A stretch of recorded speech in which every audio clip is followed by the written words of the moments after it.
Novel, Hail the King. Chapter 1, I'm the King. Danger. Protect the king. Someone was screaming like a hen which had lost its eggs. Fei heard the noise. He forced open his sleepy eyes, and focused on a bright object flying towards him. Fei's brain slowly identified the object as an arrow, which was hurtling towards him so fast, that the air appeared to rip in front of it. Damn, what's going on? Which bastard is shooting at me? Fei was immediately scared awake, with all the hair on his body standing on its end. However, the arrow hit him before he was able to react. The arrow clanged against his helmet. The arrow had not penetrated but had shook the helmet, disorientating Fei. Fei felt his ears were ringing, the sky and the ground were spinning and stars were circling before his eyes. His body was knocked back, like a Barbie doll blown away by a shotgun. Ugh! He cried out in pain as he felt his body ragdoll through the air. Oh God! The king is wounded. Help! Soldier! Catch the king! Andy! Andy! Why are you still standing there? Go get the priests and mages. Hey! Those son of bitches down there are trying to overtake the castle again. A soldier pointed at the army dressed in black that surrounded the castle. Shit! Someone tell me why they have siege ladders. Archers ready. Shoot! Fei heard the commands being shouted in the chaotic footsteps, while he was still airborne. He was confused. The king. Mages. Priest. Archers. Siege. Where is this? Is this in the middle of a movie shoot? What the hell is going on? Immediately, he felt his body collide with the cold stone floor. His butt made contact with the rock-solid ground first, before his helmeted head smashed into the wall. There were more stars dancing before his eyes. As the noises was getting louder and louder around him, his mind was slowly blacking out again. What king? Why does it feel like they are talking about me? Who gives a shit about kings or queens? You guys better not let me know who shot that arrow, or I'm gonna kill that guy. Fei thought vaguely. His head was almost punctured by an arrow, when he had just woken up. He was so scared yet mad at the same time, so he couldn't help but swear in his mind. Suddenly, the sensation of pain flooded his entire body. He collapsed on the floor, just like a dog that had eaten a ton of chocolate, choked a couple times and fainted. Don't know in how long, Fei woke up for the second time. His head felt sluggish and he could only vaguely perceive his surroundings. He felt like he was lying on a soft cloud, but as he tried to move, sharp pangs of pain and soreness declared his body's unwillingness to move. His head was still heavy as if someone had clobbered him with a stick. He couldn't open his eyes either. All he could gather was two female voices whispering around him. Angela, you're so silly. I wouldn't care so much about him if I were you. If he dies, you will easily own everything in the Chambord kingdom, and you don't even have to marry this royal idiot. From the crisp voice and sweet giggles, Fei estimated that they were young girls around the age of 15. Watch what you are saying. Another gentle voice interrupted slight angrily. After a few seconds of pause, as if she is adjusting her attitude, she continued. Emma, my silly little sister, do you know what you are saying? Don't ever say such things. After all, Alexander is my fiancé. Alexander? Who the heck is Alexander? Fei thought. He had absolutely no idea of what was going on. He smelled a little fragrance. The natural sweet body odor of women. Fei tried hard to open his eyes, and as his heavy eyelids finally budged, he was surprised by what he saw. He found himself inside what appeared to be a luxury medieval European palace, with magnificent decors, royal furniture, and an lavender scent, as if he was in a dream. He was shocked. He started observing his surroundings, after he felt that he had control of his neck again. Two perfectly postured females appeared in front of him. The one that was farther away was a young girl dressed in a maid uniform. Her blonde hair was simply styled into a pigtail. She pouted her mouth.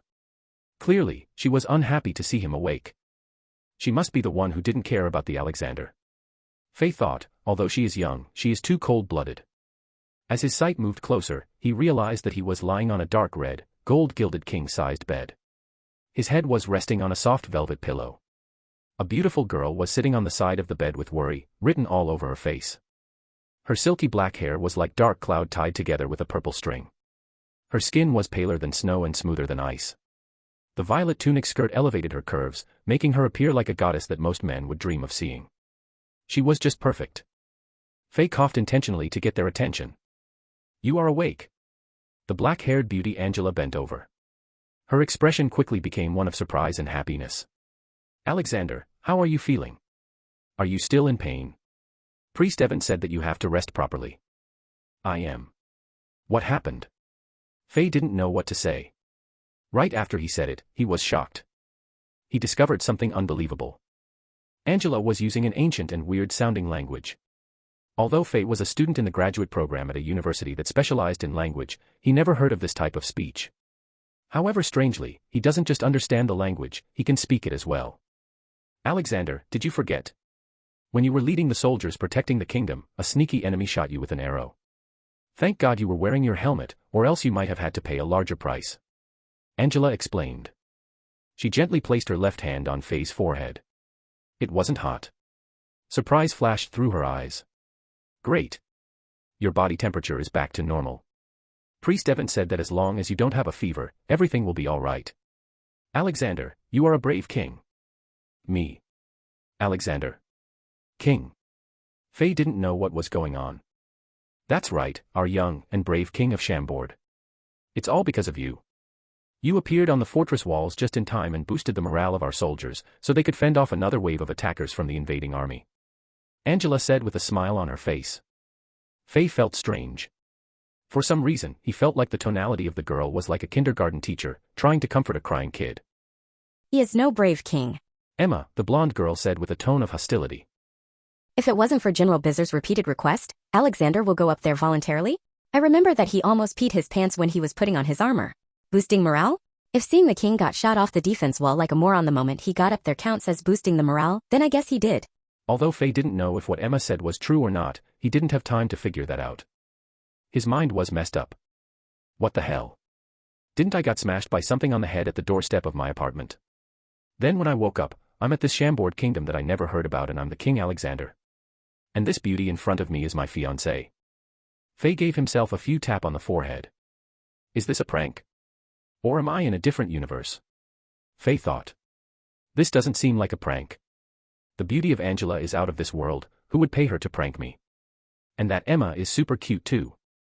Most importantly, I could understand and speak this strange ancient language that I never heard about. Faye quickly analyzed his situation. Novel, Hail the King. Chapter 2, The Idiot Became a Madman. Angela held on tight to the edge of the bed, her mind anxiously racing as worry filled her widened eyes. Poor Alexander, I hope the fall didn't damage his brain. Although he wasn't very bright before, at least he could talk. At the moment, a loud, arrogant echoed from beyond the doorway. Alexander. I heard that you were injured. A grimace flickered across the girls' faces as they turned towards the source of the sound. The voice drew the tone out as if to mockingly be concerned. Is everything all right? Faye looked up and noticed that a well-dressed, chubby man had barged through the doors to the palace bedroom. An icy laugh slipped between his crooked lips. Gil, what are you doing here? Angela said coldly. Faye felt the tension between the shady, obese newcomer and the beauty beside him. It was clear that they were not on good terms. Angela, my angel, whatever do you mean? I heard my dear friend Alexander got injured and was worried. What's wrong with me coming by to check up on him? The fat noble casually walked up and sat right on a side of the bed as if it was his own. Gil, what are you doing? How dare you to sit on the bed of the king? Emma angrily exclaimed. Gil shot a look at Emma. Lust and malice flashed through his eyes. He licked his thick, sausage-like lips and retorted. Shut up, you low-class slave. Don't say anything that you'll regret. He then leisurely turned around and glanced at Faye. The expression was not someone showing empathy for an injured friend, but more like the gloating of looking at an injured animal. Faye was looking at Gil at the same time. He felt the scorn, malice, and sarcasm in Gil's eyes. Gil was not hiding his feelings even a little bit. Faye was confused. Is this ugly meatball really Alexander's friend? His face has so many chins, yet he's brave enough to show that mess to even the king. Does he have a strong family background as well? As Faye was thinking, Gil started to squish Faye's face with his oily hands as if it was a toy. The move was so natural that it seemed like Gil has done it thousands of times. Alexander, looks like you are fine, haha. I have a few important guests this afternoon to host, so how about you come with me? Gil was smiling, but the tone at which he said it was not like an invitation but a command. He squished Faye's face a little bit more, and slapped it a little. Gil loved this feeling. Treating the king like a pet. He then started thinking out loud about how was it possible that someone like Alexander became the king. He has a 3-year-old's intelligence at the age of 17, yet why does the god love him so much that he gave him the throne? When Gil was enjoying himself, something unexpected happened. Gil covered up his left cheek with his hand. A vivid red hand mark had appeared on his cheek, just like paint being flung onto an abstract painting. His expression was the textbook definition of shock. Both Angela and Emma had felt uncomfortable when Gil appeared, but the slap had shocked them as well. They couldn't believe what they saw. Alexander had always acted meek and cowardly, and thus he had always been picked on by Gil, due to his unwillingness to fight back. He just smacked Gil's face. Did that actually just happen? Although it was shocking, they were thrilled. They had tolerated Gil for a long time. How? How dare you? Fag, if you touch me again with your disgusting hand, I'm gonna shove my foot up your a-hole. Faye said. Gil had made Faye very frustrated, and Faye was not a gentle person when dealing with people that make him upset. Gil shoved a fat sausage finger at Faye and screamed. He was so mad that all the fat on his body was shaking, as if he was a Parkinson-inflicted pudding. How dare you slap me, you bastard? Gil yelled again and again. Faye didn't respond. He was trying to push his body up. How dare he yell at the palace? Faye was perplexed.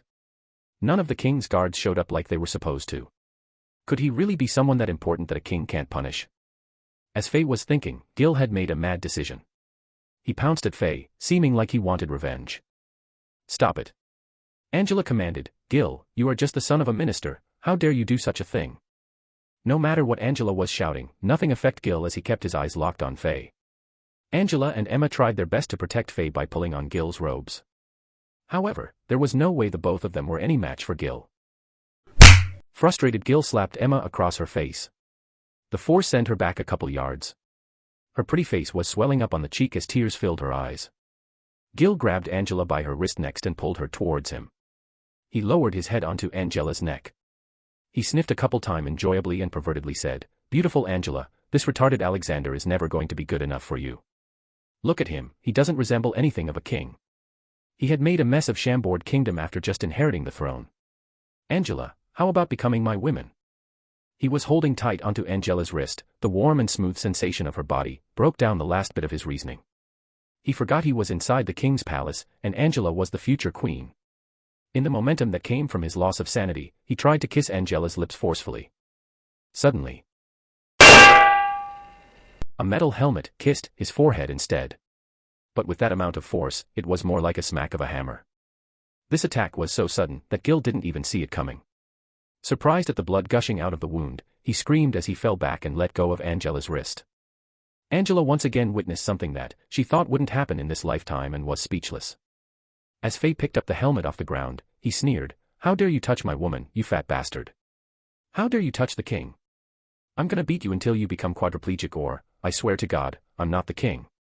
He was feeling better as he swore, thinking to himself, "Man, I was scared by this fat tub of lard. I thought he was some important figure, but it turned out that he is just the son of a minister. I can mess him up any day of the week."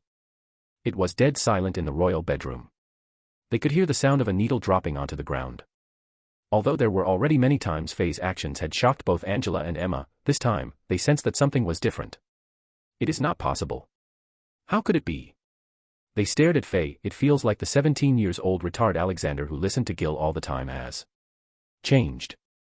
Gil was lying motionless on the floor. His mind was blank. He sensed that Alexander's personality has changed too much. Faye's actions in Alexander's body had scared Gil, due to how out of character it was. That blow from the helmet was full of power and felt as though Faye was actually trying to kill him. After a couple seconds, he calmed down. He thought about why he came to the palace today and he decided to give it all he's got. He lifted his left hand and a strange and mysterious spell rolled off of his tongue. A ball of fire was forming upon his hand and a burning sensation was filling the whole palace. Gil forgot how he felt earlier and suddenly became a lot braver.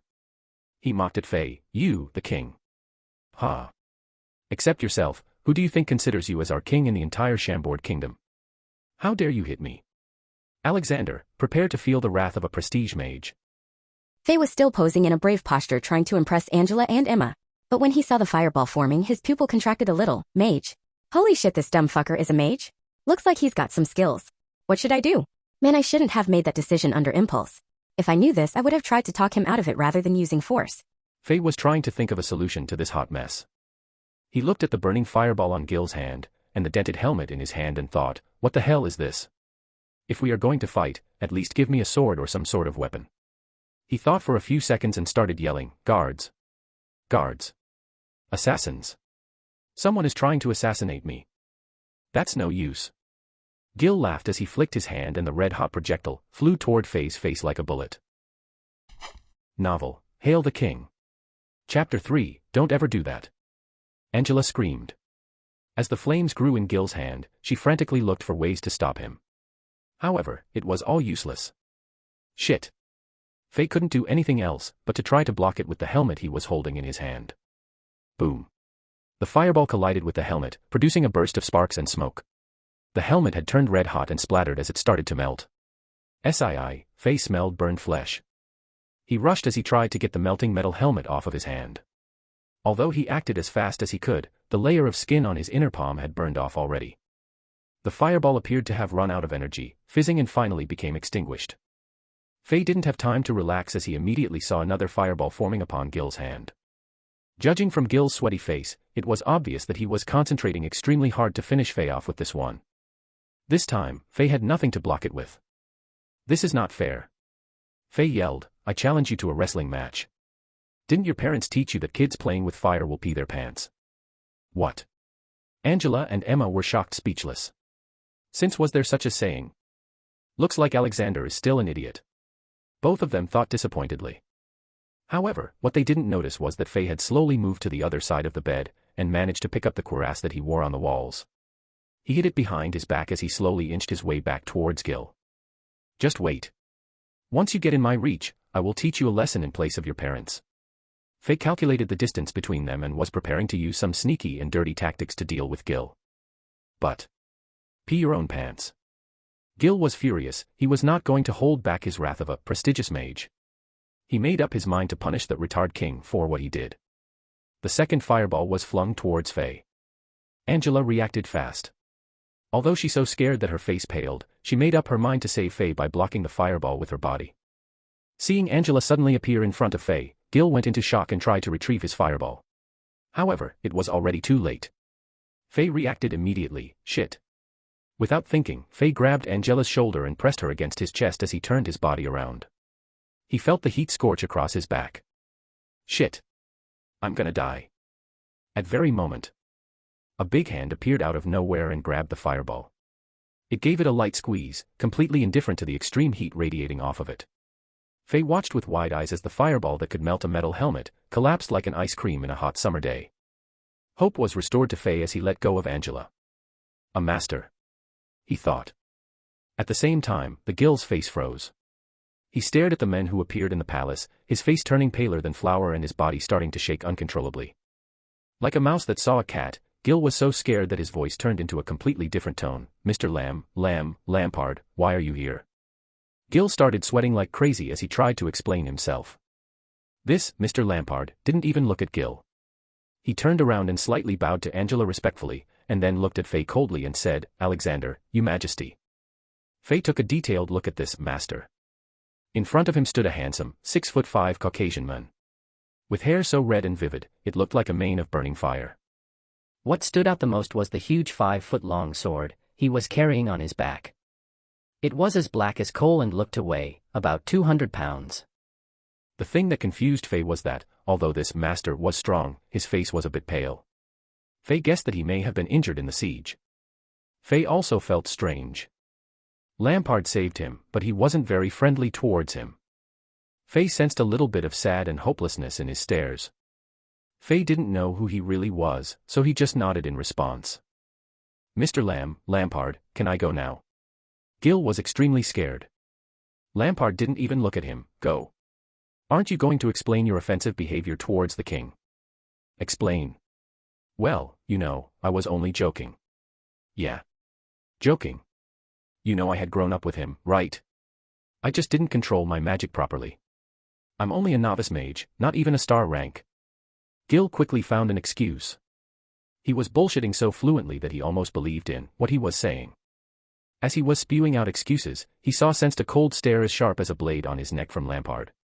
He knew that this man could kill him as easily as an ant. He was scared to continue to say anything, so he shut himself up and sheepishly smiled. Lampard had a disgusted look on his face. He closed his hand and everyone in the palace felt an invisible pressure. But Lampard's face showed that he had thought of something.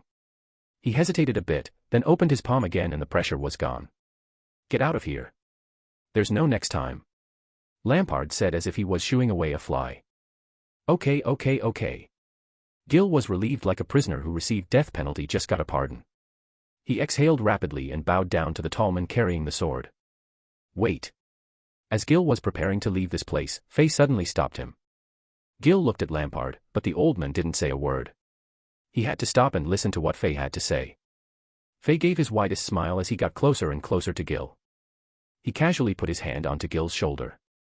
Everyone thought the king was going to say something to comfort Gil because of his friendliness. However, he didn't say anything and started to slap Gil on the face like crazy. "Don't ever do that again. Don't ever do that again." He kept on yelling as he was slapping. The sound of the slaps almost formed a symphony. Faye's action sent Angela and Emma into a shock once more. The cold-faced Lampard was surprised by this as well. Is this brutal and crazy man the king? Is this really the idiot King Alexander? Poor Gil didn't know what to do. The appearance of Lampard had scared him into not using his abilities, and now he's afraid to even defend himself against Faye's assault. Gil regretted what he did as Faye gets his revenge. "If I knew Alexander became this shameless after being shot by an arrow, I'd never have come here," he cried in his mind. Faye finally stopped as his hand became numb. Gil thought his nightmare was over as he stopped sniveling like a dog. Who knew that Faye rubbed his hands and kicked Gil right in the nether regions? He screamed in pain. His body quickly reacted by mimicking a fried shrimp. He bent his back and started to desperately crawl out of the palace, as if he was escaping hell. He had finally learned his lesson, and didn't want to ever see this insane king ever again. "You got lucky this time," Faye yelled at Gil. He was a simple man. He was not going to taking any sort of humiliation and act like nothing happened. He wanted revenge on the spot. After releasing his anger on Gil, he felt much better. As Faye turned around, he saw the shocked expressions on Angela, Emma, and Lampard's face. They were staring at him as if he was some unknown monster. "Shit. Did I overreact?" Faye thought. "Oh. My head is dizzy, I'm fainting." He fell onto the floor. Angela and Emma, who still have the hand mark on her face, got nervous. They thought the arrow injury was reoccurring again. They dragged him to the bed. Lampard looked at Faye. He was suspicious of Faye's terrible acting, but he didn't say anything. He asked Angela about Faye's arrow injury, comforted both Angela and Emma a little, and left with a ton of questions on his mind. "My Majesty, the enemies are still sieging. Looks like your soldiers can't defend any longer." This is the last thing Lampard said before he left. Angela and Emma stood by him for a while. After seeing no sign of Faye waking up, Angela took Emma to the priest to get her face treated. After only Faye was left in the palace, he calmed down and started to think about the whole situation. Obviously he was in another universe. Not only Angela and Emma, but that meatball-shaped magician's magic and that mysterious old master's powerful skills had proven it. Faye was a poor graduate student. He grew up in an orphanage. He was in a hopeless situation because he had incurred a lot of debt for university, but couldn't find a job to pay it off. After thinking about it, Faye concluded that becoming the king in another universe was not a bad thing. "As a king, I probably can do anything I want," he thought. He couldn't wait to use his powers. He started to map his situation. "Looks like on my way back to my apartment, I was hit by a bright disk of some sort. I'm probably died on the spot, but somehow my soul came to this universe and possessed the body of this Alexander." From what has happened, Faye pieced together that this young king only had the intelligence of a 3-year-old. He didn't know what had happened to the last king, but the throne was taken by this Alexander. Obviously, all the ministers were opposed to this young king. Faye remembered getting shot by an arrow and then waking up in this bed. Probably by the time on the wall, my soul had just gained possession of this body. I'm not sure where the original Alexander went, but I'm the new Alexander now. The original Alexander the king was really an idiot. Faye possessed his body and for sure took over his memories as well. All he got was the basic information such as the language spoken in this kingdom, and some simple hobbies that the previous tenant of this body had. Other than that, Faye had no idea how big this kingdom was and how everything else worked. He only knew Angela, his fiancée after he woke up in this world for the first time, and he had no recollection of Gil and Lampard. Thank God this guy was dumb. From now on when I mimic him, no one can tell I'm someone different. Fei touched his chin and nodded. But suddenly, he remembered something else. Before Lampard left, he mentioned something about enemies sieging the castle, and that the soldiers can't defend any longer. Damn it. Fei almost jumped out of the bed. Am I going to be a slave right after I became the king? The pressure of survival and reality scared Fei. Maybe I should pack up and sneak out of here. Shit. How can I sneak out when the enemies have already surrounded the castle? Can Master Lampard kill them? Wait, he is just one man, how can he face off an army? Plus, the enemies probably have masters too. Fei had no idea how he was going to get out of this situation. When he was on Earth, he was just a student. He had no talent in military nor in fighting. The best he could do was to handle a drunk dude at the bar. If you want him to lead an army, he didn't have enough strength to wear a full metal armor. Fei was furious. Why can't I just live my ordinary life on Earth? I don't want to be the king anymore. At this moment. Collecting players' information. 20%. 50%. 88%. 100%. Game system installation initiated, scanning brain capacity, requirement met. Install. A mysterious, mechanical-sounding voice appeared out of nowhere. It scared Fei almost to the death. This voice appeared directly in his mind. Shit, what is this? Ghost. He got no replies. Install complete. Entering Diablo world in 3, 2, 1, enter. Like the characters in the TV series Stargate, who travel through the Stargate, Fei felt dizzy and a mysterious and strange wave went through his body. Rogue encampment. Fei stood like a zombie at Rogue encampment, where the new players spawn in the game Diablo. His mind was blank. He had been standing here for the last 5 minutes. 5 minutes ago, after the 3-second countdown in his mind by the voice, his vision blurred and he landed here. This was a real Diablo world. A perfect and lively world. This was the conclusion Fei came to after the 5 minutes. The sky was dark and the rain was pouring down. An unknown dark green, bryophyte had grown all over the ground. Dark soil appeared further away. The camp was empty. Cluck, cluck, cluck, only a few hungry hens were seeking food in the rain. A cold breeze blew through Fei and he shook in the cold. The vivid sensation from every nerve in his body reminded him that this was real, this was a real world, not a stiff 2D computerized screen. Novel, Hail the King. Chapter 4, Barbarian Fei.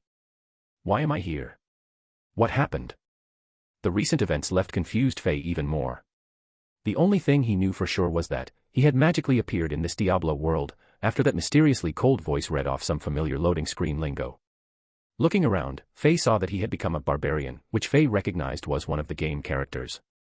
The rusty hand axe appeared in his right hand, and a battered junk-like buckler in his left. It didn't take long for Fei to subconsciously understand his status in the game. The next second, a high-tech-like screen popped up in front of him out of nowhere, just like those in Iron Man's mansion. Gamer, Fei. Class, Barbarian. Level, 1. Experience, 0 of maximum 5,000. Strength, 30, Dexterity, 20, Intelligence, 10, Vitality, 20. Damage, 3 to 7, Accuracy, 102, Armor, 11, Endurance, 92. Health, 45, Resource, Fury 10. Fire Resistance, 0, Cold Resistance, 0. Lightning Resistance, 0, Poison Resistance, 0. These are my attributes in the game. Fei saw his name on the top of the screen. What the heck? I just became the king, and now I'm in a game world. And a barbarian. No. At least let me be classier like a wizard or a crusader. At this moment, an armored man in blue rushed over. Greetings, stranger. I'm not surprised to see your kind here. Many adventurers have traveled this way since the recent troubles began. No doubt you've heard about the tragedy that befell the town of Tristram. Some say that Diablo, the Lord of Terror, walks the world again. The man just went on and on with his dialogue. Fei's jaw dropped. As one of the original fans of Diablo, Fei could immediately see that this man was Wariv, a NPC, non-playable character, from the Rogue encampment, by the way he dressed and his dialogue lines. Every time a new player spawns, this dude will run to the player with a big golden question mark over his head.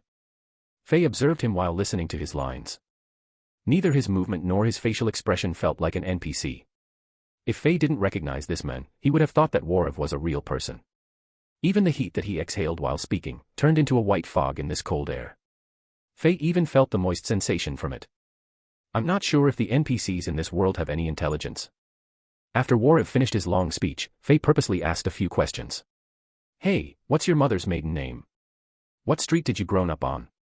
However, Warov didn't bother answering him. He just walked away after he finished. He still left Fei clueless. After thinking for a while, Fei decided to go find another person. Priestess Akira. From his gaming memory, if he remembered correctly, the first ever quest in Diablo's first map, Rogue Encampment, was from her, a high priestess from the Sisterhood of the Sightless Eye. On top of that, she was also the leader of the Rogue Encampment, so Fei had to find her if he wants to know what was going on. The streets were quiet and lifeless. Fei passed through a few tents and fences, and finally spotted Priestess Akira's tent behind a wooden cage wagon. There were lots of weirdly shaped bottles and jars surrounding the tent. Fei was quite far away and could already smell the strange odors coming from them. Akira, who was wearing a purple nun robe, was standing in front of the tent. Fei walked over and a golden question mark appeared above Akira's head. I am Akira, High Priestess of the Sisterhood of the Sightless Eye. I welcome you, traveler. Akira started to introduce herself, the same as in the original game. As expected, after the conversation, she gave Fei a quest. The Den of Evil, kill all the evil creatures in an evil cave at Bloodmoor, just outside of the Rogue Encampment. It's exactly as Fei remembered. A red button was projected on the left side of Fei's vision. He pressed the button and a detailed description came up. It looked like there weren't any other choice, so he accepted the quest. Fei tried to organize his words to appear more sophisticated. Honorable Akira, may I know more information about this place? He wanted to know if any of the NPCs had any intelligence, and he hoped he could get some clues about why he appeared in this world. Young traveler, you have to complete your quest first before you can know more. Akira's answer surprised Fei. This is not something that was scripted in the original game. That showed that in this world, NPCs had some freedom, and that they aren't some rigid pre-programmed code. Fei wanted to ask more, but Akira turned around and went into her tent. He tried to follow her but was blocked by a mysterious force, and couldn't get within 1 meter of the entrance. Looks like I have to complete the quest first. After failing to get any answers from a couple other NPCs in the Rogue Encampment, Fei walked out the gate that was guarded by a female rogue, and stepped into the dangerous Bloodmoor, where a ton of monsters were lurking around. Warning. Gamer Fei, you have entered Bloodmoor. Killing monsters will grant you unexpected surprises. But if you fail your quest, you will receive some mysterious penalties, said a mysterious voice before laughing like a maniac. Fei recognized it as the voice that appeared in his mind earlier. It went by so fast that Fei only heard the first couple sentences. The laughter was filled with gloat, however, compared with the cold, machine-like tone before, it's definitely more human-like this time.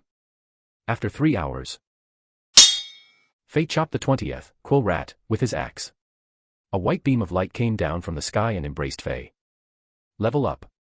This is not the first time that it happened, and Fei was expecting it. It's very comfortable in the light, Fei felt like moaning. All the bleeding wounds from fighting the monsters closed and healed within 3 seconds. After 4 or 5 seconds, the light disappeared. 2 dark red buttons appeared in front of Fei. The one on the left was labeled, New Attributes Points, and the one on the right read, New Skill Points. These are the rewards each time after leveling up. Fei first opened up the New Attributes Points menu. Every time after leveling up, there will be 5 points for Fei to improve his physique.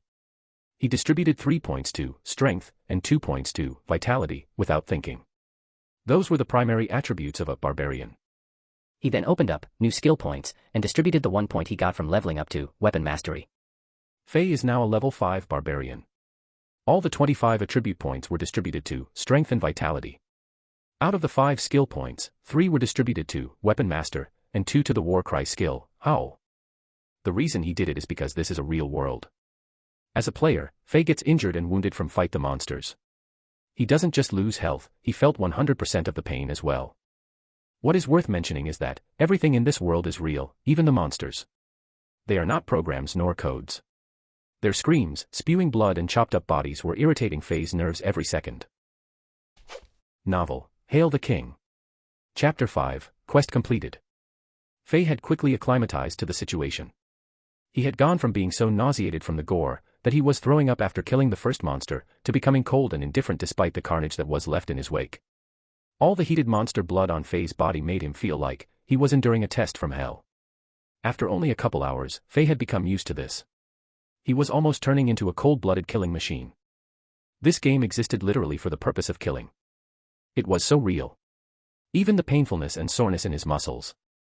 Faye was not sure that if he died in this realistic game world, he would respawn just like how it was in the original game, but he didn't dare to try. There was too much at stake. From the past 3 hours of killing, Faye had noticed that his knowledge about the original game weren't completely applicable in this world. He was trying his best to establish a rough understanding about the natural order of this world. In this cruel, bloody world, strength and vitality were the most important attributes to a barbarian. A lot of strength will allow your attacks to be stronger, and a lot of vitality will not only allow you to be more durable during battle, but also give you enough endurance to run away from the blood-seeking monsters. The reason why Faye distributed skill points onto weapon mastery and warcry, howl, is because he had no idea how to handle and use weapons properly. He was just an ordinary student. So, weapon mastery will allow him to use his hand axe more efficiently, and howl can scare the monsters away when he gets surrounded. Threats from monsters and the risk of dying forced Faye to considering survival way more than the future development of the character. After distributing all the points, Faye opened up his character status. Gamer, Faye. Character, Barbarian. Level, 5. Experience, 14,949, maximum of 22,680. Strength, 45, Dexterity, 20. Intelligence, 11. Vitality, 30. Damage, 10 to 27. Accuracy, 102. Armor, 31. Endurance, 107. Health, 105. Resource, Fury 16. Fire resistance, 0, cold resistance, 0. Lightning resistance, 5, poison resistance, 0. This status was way more impressive than the one that Faye started with. It was almost as if you could say that they were not on the same level. Not all these improvements came from leveling though, as Faye had a few special items. He had gotten a few armors and weapons from killing monsters, and he had already equipped them all. There was one, Tangerine's helmet, that gave him +1 intelligence, and +5% lightning resistance attributes. After checking the character status menu, he opened up his item slot. In this world, Faye's item slot was a spatial ring that he wore on his finger. It had 40 blocks of storage space. Every block can store stuff such as one minor healing potion. However, items did scale in this world, so axes or swords may take up to 4 to 8 blocks, depending on how big they were. Faye's item slots were full. He thought about what to do next and decided to go back to Rogue Encampment. He used a town portal scroll that he had when he spawned in this world.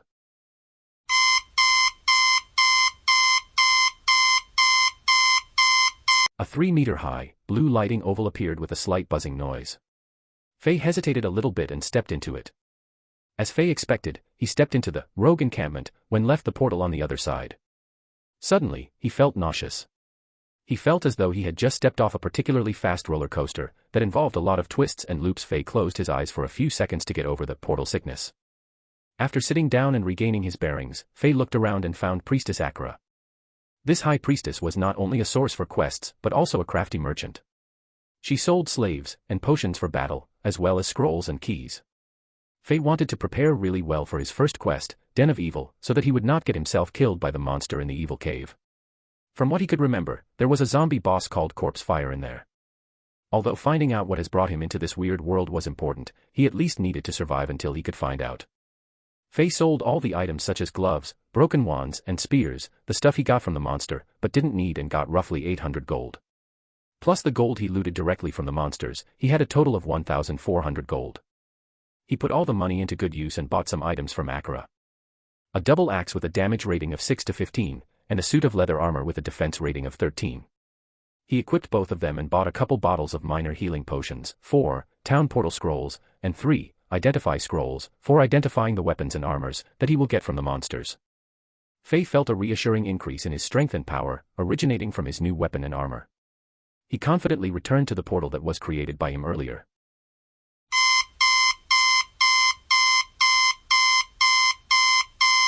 After returning to the dangerous Blood Moor, following the slight buzz, Faye found the Den of Evil on his map and headed that direction carefully.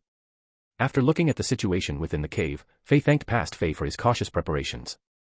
In this world, monsters in caves and dens seemed to be more aggressive and brutal than the ones on the moor.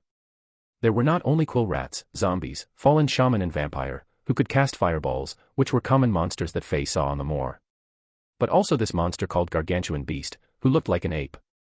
It had powerful attacks and thick skin for defense. Faye started his wipeout mission in the den. Since he was level 5, his damage and defense was high enough for him to breeze through the regular monsters. Blood was spilling, monsters were screaming, and Faye furiously hacked his way through the cave. Faye had become the spitting image of a grim reaper, covered in blood as he cut through the swathes of monsters coming his way. His double axe split the monsters lengthwise like a samurai sword through hot butter. Even when there was a crowd of monsters, he would sprint to the center of them and use his skill howl so that he could finish them off one by one after they were scared and running away. He also saw a lot of ruined human corpses in the den. Some were on the ground, some were chained onto the pillars, with intestines falling out and missing eyeballs. Even some female rogues were assaulted by these hideous monsters. With flies circling around these rotten corpses, the scenes were too horrifying for anyone to look at. Faye's mind was filled with anger. Although Faye knew that this scenario originated from a game, he couldn't help but to situate himself as a human of this world. With all the anger burning in his chest, he went into this mad mode, where he smashed and crushed monsters like they were nothing. Finally, after God knows how long, when the last monster in front of Faye had died screaming in its own blood, beams of golden light fell from the sky and shined up every corner of the den. Shortly after, a familiar voice spoke in Faye's mind. "Congratulations, Gamer Faye. You have completed Priestess Akira's quest, and passed the first test of this Diablo world. Now you shall return to Rogue Encampment and receive your prizes from Akira." This voice cleared Faye's mind. He breathed heavily and glanced at his surroundings. He was surprised to find out that all the monsters had been killed by him already. Even the boss of the den, Corpse Fire, was dead on the ground. A pile of gold coins and various items was lying around the mess that had become of its body. Did I go crazy? Faye thought about what had happened. He couldn't believe what he saw in the game world triggered his deep anger. However, it wasn't his fault, this world is too real. Anyone would feel the same way. He stood there for a while and then started to clean up Battleground. The gold coins didn't take any blocks in the item slot, so he picked them up first. Then he started to pick up the more valuable items from Corpse Fire. 2 magic items had drawn Faye's attention. He drooled as the 2 items glowed in a soft blue light. But... shit. A grim wand, and a javelin. Are you serious? Why aren't there any barbarian items? After actually inspecting what those 2 items were, Faye was super disappointed. It was like seeing a lake in the middle of the desert, when you are also dying of thirst, and realizing it was only a mirage after. Screw my luck. There was nothing Faye could do about it. He picked 2 unidentified magic items and planned to sell them off to Akira for a good price. After he picked everything up, he used a town portal scroll. He was ready to go back to Rogue Encampment and claim his rewards from Akira. He also wanted to ask her about how and why he appeared in this game world. This question was bothering him for a long time. At this moment, the mysterious, cold voice spoke again. "Warning. You have reached the maximum gaming time for today. Exiting countdown, 3, 2, 1, exiting."